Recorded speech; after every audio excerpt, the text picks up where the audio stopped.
Hello बच्चों, स्वागत है मेरे नए वीडियो में। और आज के इस वीडियो में हम लोग क्लास 12 साइंस का लेसन नंबर फर्स्ट, जिसका नाम है बिलियन या केमिस्ट्री का लेसन नंबर फर्स्ट है। और इसी को आज हम लोग थोड़ा और आगे बढ़ा रहे हैं और इसके नए टॉपिक के बारे में पढ़ेंगे। आज का जो हमारा टॉपिक है वो जनरली न्यूमेरिकल प्रॉब्लम्स है। राउट का नियम हम लोगों ने कल के वीडियो में डिस्कस किया था। आज हम लोग राउट के नियम पर आधारित जो प्रश्न होते हैं उनको हल करेंगे। ये प्रश्न जो होते हैं एग्जाम में भी आपसे पूछे जाते हैं, ठीक है। इसलिए इन सारे प्रश्नों को आसानी से हल करना आपको आना चाहिए। कैसे हल करते हैं ये भी आना चाहिए। तो आज हम लोग वही सीखेंगे कि किस तरह से इस तरह के सवालों को हल करते हैं, ठीक है। तो चलिए स्टार्ट करते हैं। पहला सवाल है, एक वाष्पशील पदार्थ के 10 ग्राम को अवाष्पशील है यहाँ पे, एक अवाष्पशील पदार्थ के 10 ग्राम को 100 ग्राम पानी में 20 डिग्री सेल्सियस पर, 20 डिग्री सेल्सियस का मतलब वो ताप दिया गया है, ठीक है।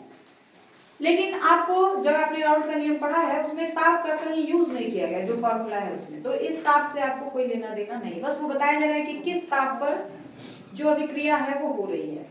घोलने पर वाष्प दाब 17.535 मिलीमीटर पारे के दाब से घटकर 17.235 मिलीमीटर पारे के दाब के बराबर रह गया।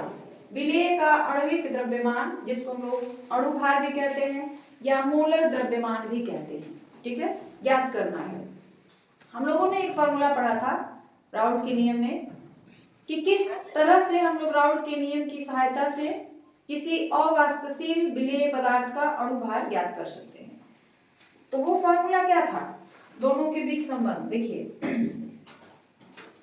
सबसे पहले हम लोग लिखेंगे कि सवाल में क्या क्या चीज दिया गया है।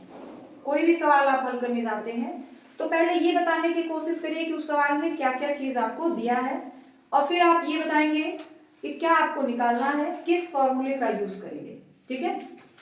राउट का नियम हमारे पास था P minus P S by P is equal to small w capital M, इस तरह से कैपिटल M बाई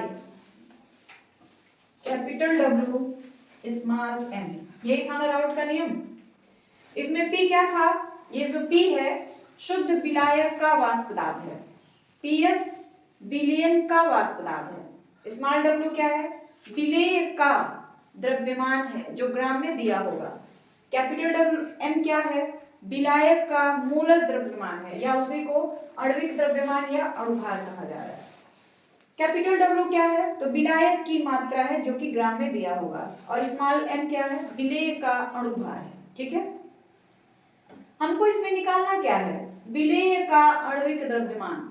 विलेय का आणविक द्रव्यमान क्या है, इसमें m है, इस m का मान हमको निकालना है, ठीक है। सबसे पहले देखिए क्या क्या चीज दिया गया है। लिखेंगे पहले दिया हुआ है, दिया हुआ है, क्या क्या चीज दिया है, इस सारी चीजों का हमको जरूरत पड़ेगा, ठीक है। और आपके सवाल में क्या क्या चीज दिया गया है पहले वो लिख लेते हैं। एक अवाष्पशील पदार्थ के 10 ग्राम को, यानी जो आपका विलेय पदार्थ है वो क्या है, अवाष्पशील पदार्थ है। मैं मतलब ये है कि मान लीजिए यहाँ पे एक बर्तन है, इसमें एक विलायक भरा हुआ है, विलायक मान लीजिए वो जल है, इसमें कोई अवाष्पशील पदार्थ डाला गया, ये अवाष्पशील पदार्थ है, और इसी अवाष्पशील पदार्थ को हम लोग नाम देंगे विलेय, ठीक है। जो इस बर्तन में जल भरा हुआ है उसका नाम है विलायक, यानी जल हमारा विलायक है। जल क्या हो गया, विलायक हो गया। जल में आपने जो भी चीज डाला चाहे वो कुछ भी हो, उसी को हम क्या कहेंगे, विलेय कहेंगे, ठीक है। तो देखिए क्या कह रहा है, एक अवाष्पशील पदार्थ के 10 ग्राम को 100 ग्राम पानी में, यानी विलायक क्या हो गया, यहाँ पे पानी हो गया जिसकी मात्रा कितनी है, 100 ग्राम है। विलेय कौन हो गया, अवाष्पशील पदार्थ हो गया, उसका नाम नहीं दिया गया है, उसकी मात्रा कितनी है, 10 ग्राम है। तो दिया हुआ है, पहले लिखेंगे विलेय की मात्रा। विलेय कौन है हमारे पास, ये जो अवाष्पशील पदार्थ है ना, इसी को विलेय कहेंगे। और उसकी मात्रा को हम स्मॉल w से दिखाते हैं। वो दिया हुआ है 10 ग्राम। ये बात समझ आ गई है। पानी जहां भी होता है, पानी को हम लोग हमेशा विलायक मानते हैं, ठीक है। तो पानी की कितनी मात्रा ली गई है? 100 ग्राम। तो वो क्या है? हमारा विलायक हो गया। विलायक की मात्रा, इसको हम लोग किससे दिखाते हैं? विलेय के लिए स्मॉल w है, तो विलायक के लिए क्या होगा? Capital W। इसकी मात्रा कितनी दी गई है? 100 ग्राम। ये बात समझ आ रही है आपको कि विलेय कौन है और विलायक कौन है? पानी हमेशा विलायक होता है। अब उसमें जो भी चीज आप डालेंगे वो आपका विलेय होगा, ये याद रखिएगा। ये तो हो गया। फिर विलेय का अणुभार या आणविक द्रव्यमान, इसको हम लोग किससे दिखाते हैं? विलेय के लिए ना हमेशा स्मॉल m और स्मॉल w का प्रयोग किया जाएगा। विलायक के लिए हमेशा कैपिटल W या कैपिटल M का प्रयोग किया जाएगा। विलेय का अणुभार स्मॉल m होगा। ये कहीं भी सवाल में दिया नहीं है, आप देख लीजिए। तो इसी का मान हमको निकालना है, ठीक है। उसके बाद विलायक का अणुभार, विलायक कौन है हमारे पास? जल है। जल का अणुभार ना कैपिटल M से दिखाया जाएगा। जल का सूत्र होता है H2O। इसका अणुभार निकालना पड़ेगा। तो कैसे निकालोगे? देखो,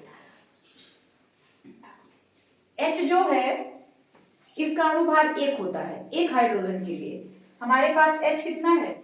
अब हम लोग विलायक का अणुभार निकालेंगे। विलायक हमारे पास क्या है? जल है। तो जल का अणुभार निकालना है आपको।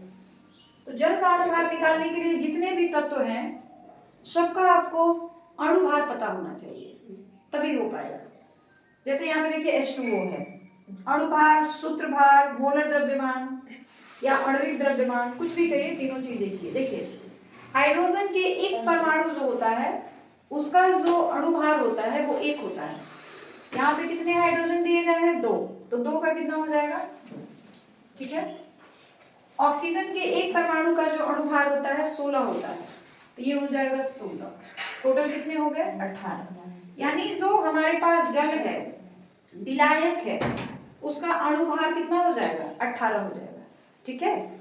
देखिए ये जो चीजें दी गई है ना फॉर्मूले में, इन सारे का मान हमको पता होना चाहिए। स्मॉल w का मान मिल गया, कैपिटल M ये है उसका भी मान मिल गया, फिर कैपिटल W ये है उसका भी मान मिल गया, स्मॉल m इसका मान हमको नहीं मिला है, वही हमको निकालना है, ठीक है। फिर यहाँ पे जो जो चीजें दी गई हैं इन सब का भी मान पता होना चाहिए आपको। यहाँ पे ये क्या है? P है, जो कि शुद्ध विलायक का वाष्प दाब है। तो लिखेंगे P यानी शुद्ध विलायक का वाष्प दाब, जिसको हम लोग P से दिखाते हैं। P बराबर देखिए क्या दिया हुआ है? वाष्प दाब इतना मिलीमीटर पारे के दाब से घटकर, तो ये जो है ना यही P का मान है, और घटकर जो आता है इतना वो PS का मान हो जाएगा, ठीक है। तो P का मान कितना हो गया? ये वाला, और घटने के बाद जो आएगा ये वो PS का मान है। तो P का मान हमारे पास आ रहा है 17.535। यहाँ पे डायरेक्ट लिख देंगे PS इज इक्वल टू, ये हमारे पास ये है 17.235, ठीक है। अब हमको क्या निकालना है? P माइनस PS, तो वो भी निकाल दीजिए। P माइनस PS, P की वैल्यू कितनी है? 17.535 माइनस PS की वैल्यू 17.235। इन दोनों को घटाना है, घटाने आता है ना आप लोग को?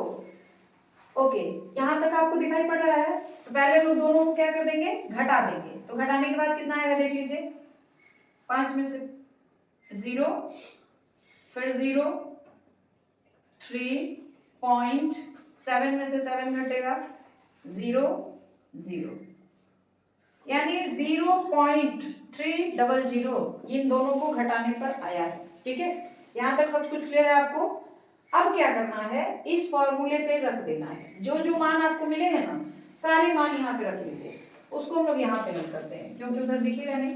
देखिए फॉर्मूला हमारे पास ये है, p की जगह क्या रखा जाएगा, सॉरी p नहीं, p माइनस पी एस, इन दोनों का मान हमने घटा कर निकाल लिया है, तो p माइनस पी एस का मान हमारे पास ये मिला हुआ है, तो ये रख लेते हैं 0.300, ठीक है। नीचे केवल p का मान कितना है 17.535, वो रख लेते हैं 17.535, ठीक है। Equal to small w 10, capital M, देखिए कैपिटल M का मान कितना मिला हुआ है 18, ठीक। नीचे कैपिटल W का मान क्या है 100, स्मॉल m, इसका मान तो हमको नहीं पता है, ठीक है। अब इसी स्मॉल का मान मतलब स्मॉल m का मान जो है ना निकालना है, तो क्रॉस मल्टीप्लिकेशन इसको कहते हैं। पहले तो ये देखिए यहाँ भी पॉइंट के बाद 3 अंक है, यहाँ भी पॉइंट के बाद 3 अंक है, तो पॉइंट अपने आप हट जाएगा, ठीक है।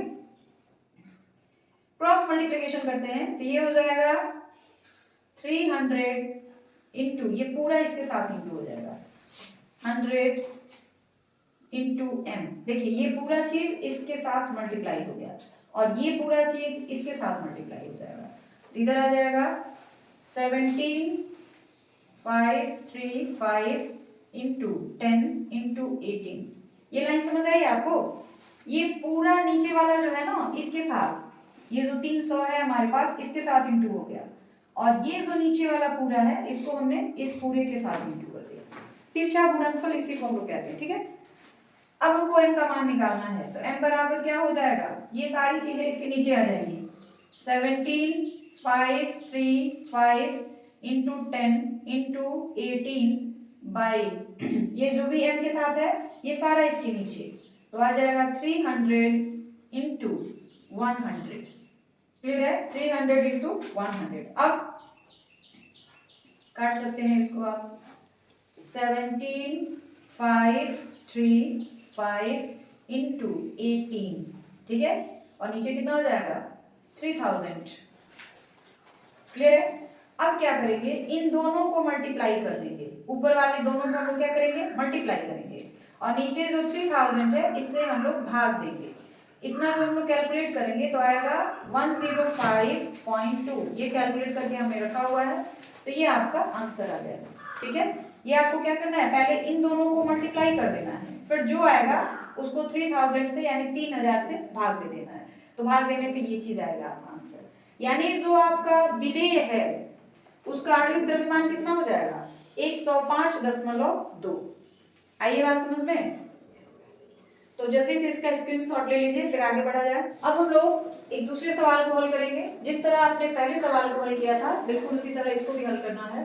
देखिए क्या दिया गया है, 100 ग्राम में किसी पदार्थ का, 100 ग्राम में किसी पदार्थ का, यानी 100 ग्राम कोई चीज है जिसमें आप कोई दूसरा पदार्थ घोल रहे हैं, मिला रहे हैं, तो 100 ग्राम में मिला रहे हैं, यानी जो विलायक है हमारे पास वो कौन हो गया, ये 100 ग्राम हो गया।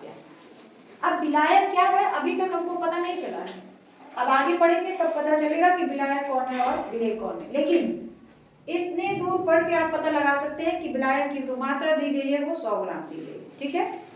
तो देखिए कैसे करेंगे इसको, पदार्थ का, किसी भी पदार्थ का, मैंने मान लीजिए कि ये 100 ग्राम कोई पदार्थ दिया है, इसका नाम नहीं दे रहा है अभी आपके पास, 100 ग्राम है, उसमें कोई पदार्थ आप डाल रहे हैं, कितना डाल रहे हैं, ऊपर से आप कोई पदार्थ डाल रहे हैं जिसकी मात्रा कितनी है, तो अब ये जो 100 ग्राम है ये विलायक हो गया, और जो चीज इसमें डाल रहे हैं वो विलेय हो गया, विलेय की मात्रा इतनी हो गई, यानी सबसे पहले लिखेंगे दिया गया है, दिया गया है, पहचानने की कोशिश करिए कि विलेय कौन है और विलायक कौन है, उसी पे सारा खेल है। क्या क्या दिया गया है, विलेय की मात्रा दी गई है, तो विलेय की मात्रा को हम लोग किससे दिखाते हैं, कैपिटल W से दिखाते हैं, तो लिखेंगे यहाँ पे, सॉरी क्या, विलायक की मात्रा को कैपिटल W से दिखाते हैं, विलायक की मात्रा, विलायक की मात्रा कितनी दी गई है 100 ग्राम, ये विलायक की मात्रा हो गई 100 ग्राम, ठीक है।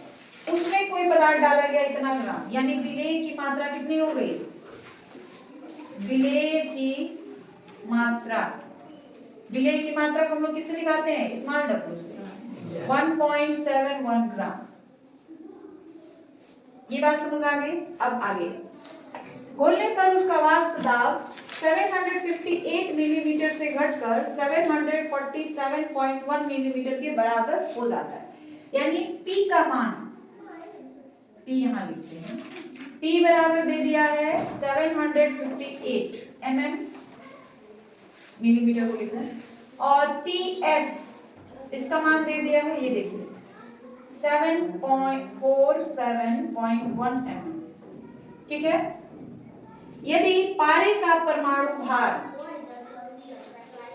200 हो तो विलेय पदार्थ के अणु भार की गणना करें। अच्छा, यहाँ पे 100 ग्राम पारे में लिखा हुआ है, देखिए भूला मतलब छूट गया यहाँ पे, 100 ग्राम पारे में, यानी हमारा जो विलायक है वो क्या हो गया, पारा हो गया। अब पारा है, विलायक है हमारे पास, विलायक का अणुभार दिया हुआ है, विलायक के अणुभार को किससे दिखाया जाता है, विलायक का अणुभार, इसको हम लोग दिखाते हैं कैपिटल M से, और विलायक कौन है हमारे पास, पारा है, ठीक है। पारे का अणुभार दिया हुआ है 200, ठीक है। विलेय का अणुभार नहीं दिया है, विलेय का अणुभार ये नहीं दिया है, इसको हम दिखाते हैं स्मॉल m से, और यही चीज आपको निकालना है, ठीक है। फॉर्मूला क्या यूज करेंगे हम लोग, राउल्ट के नियम से लिखेंगे, राउल्ट के नियम से। ये सारी चीज तो क्लियर है ना कि विलायक कौन है, विलेय कौन है। देखिए 100 ग्राम पारे में, यानी 100 ग्राम पारे में, इस बर्तन में 100 ग्राम पारा भरा हुआ है, और इसमें हम लोग कोई दूसरा चीज डाल रहे हैं जिसकी मात्रा इतनी है, तो पारा जो हो गया विलायक हो गया, और जिसकी मात्रा ये है वो जो है आपका विलेय हो गया। अब राउल्ट का नियम क्या कहता है, P minus PS by P is equal to small w capital M by capital W small m। Clear है। यहाँ पे हमको P माइनस PS का मान चाहिए, तो हम लोग P माइनस PS भी निकाल लो, थोड़ा सा आसान हो जाएगा सवाल। दोनों को घटा दीजिए, 758 माइनस 747.1, दोनों को घटाया जाएगा, तो घटाइए,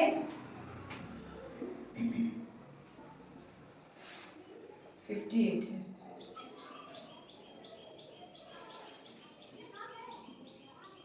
देखिए 0 में से 1 तो जाएगा नहीं, हासिल लेंगे, 10 में से 1 गया 9, यहाँ कितना बच गया 7 में से 7 गया 0, ठीक है।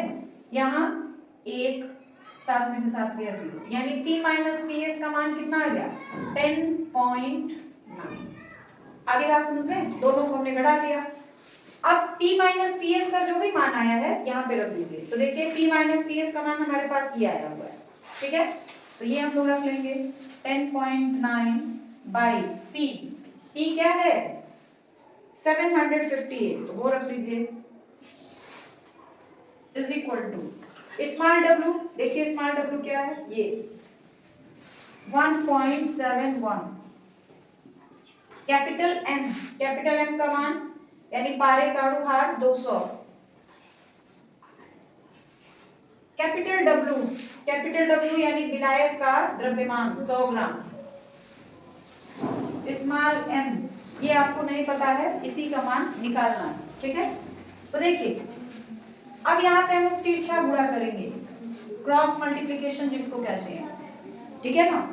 तो क्या हो जाएगा, देखो ये पूरा चीज जो नीचे का है इसके साथ इंटू हो जाएगा, 10.9 इंटू 100 इंटू m, और ये जो है वो पूरा इसके साथ इंटू हो जाएगा, तो हो गया 758 1.71 इंटू 200, ठीक है। m का मान निकालना है, तो m को यहीं रखिए और बाकी सारी चीजों को इसके नीचे ले जाएंगे, 758 इंटू 1.71 200 बाई क्या हो जाएगा उसके नीचे, ये सारी चीजें उसके नीचे चली जाएंगी, तो 10.9 इंटू 100। ठीक है, पॉइंट हटाते हैं, सबसे पहले इसका पॉइंट हटाएंगे तो नीचे कितना आएगा 100 आ जाएगा, इसका पॉइंट हटाएंगे तो ऊपर 10 चला जाएगा। क्लियर है। अब 2 जीरो इसके 2 जीरो इसका कैंसिल हो गया, 1 जीरो इसका 1 जीरो इसका कैंसिल हो गया। अब हमारे पास आएगा कितना 758 इंटू 171 इंटू 2 बाई, अब आपको क्या करना है, यहाँ पे आपको नहीं दिख रहा होगा, काफी नीचे हो गया है। ठीक है, तो हम लोग इसको यहाँ लिखते हैं। देखिए यहाँ दिख रहा है,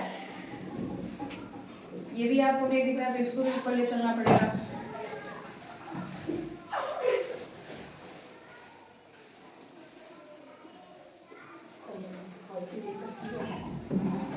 देखिए m का मान निकालना है, तो m बराबर क्या हो जाएगा 758 1.71 इंटू 200। क्लियर है, और ये सारी चीजें इसके नीचे आ जाएंगी, तो ये आ जाएगा 10.9 इंटू 100। ठीक है, ये 2 जीरो कैंसिल हो जाएंगे, 758 इंटू 1.71 बाई 10.9 इंटू कुछ भी नहीं है, चलिए पॉइंट इसका हटा तो ऊपर 10 चला गया, और इसका पॉइंट हटेगा तो नीचे 100 आ जाएगा, कैंसिल हो गया, और इसका 2 भी है। अब क्या किया जाए 758 इंटू 171 इंटू 2 बाई, अब आपको क्या करना है, ऊपर वाले पूरे को मल्टीप्लाई कर दीजिएगा और नीचे वाले से भाग दे दीजिएगा, जो आएगा वही आपका आंसर। ठीक है, तो समझ आया है। सबसे पहले आपको पहचानना जरूरी है कि हमारे पास विलेय कौन है और विलायक कौन है। अगर आप विलेय और विलायक की पहचान कर लेते हैं तो फॉर्मूला हमारे पास ये है, इससे आपका सवाल होगा। ठीक है, तो पहले हमने पहचान कर ली, ये पता लगा लिया कि विलेय कौन है विलायक कौन है, उसके बाद ये फॉर्मूला लगाया गया, उसके बाद आपका कैलकुलेशन है। तो आपको सिंपली ऊपर वाले को इंटू करना है और नीचे वाले से डिवाइड कर देना है, जो आपका आंसर आ जाएगा वही आपका आंसर हो गया। ठीक है, तो ये बातें क्लियर हो गई।